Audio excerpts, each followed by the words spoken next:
Une vie, une sainte, une destinée. Épisode 5.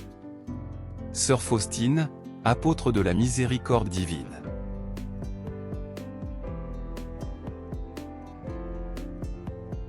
Je sens bien que ma mission ne s'arrêtera pas à ma mort mais qu'elle ne fera que commencer. Ô âme qui doutez, je soulèverai le voile du ciel pour vous convaincre de la bonté de Dieu. Dieu est amour et miséricorde. Petit journal 281.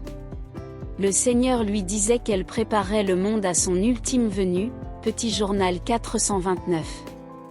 Sœur Faustine, le corps ravagé par la tuberculose et les souffrances, offerte pour la conversion des pécheurs, meurt en odeur de sainteté le 5 octobre 1938 à Cracovie, âgé de 33 ans à peine. Quelque temps avant sa mort, le père Michel Sopocko lui avait rendu visite à l'hôpital, puis dans sa cellule au couvent. Il l'avait vue en extase. Une fois, j'ai vu sœur Faustine en extase.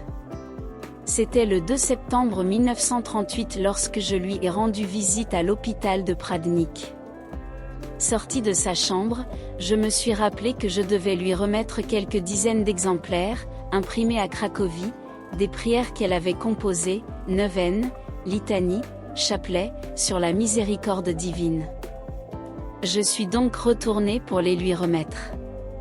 Quand j'ai ouvert la porte de sa chambre, je l'ai vu plonger dans la prière, dans une position assise mais presque suspendue au-dessus du lit.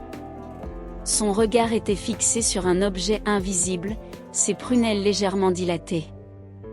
Elle n'avait pas remarqué que j'étais entré.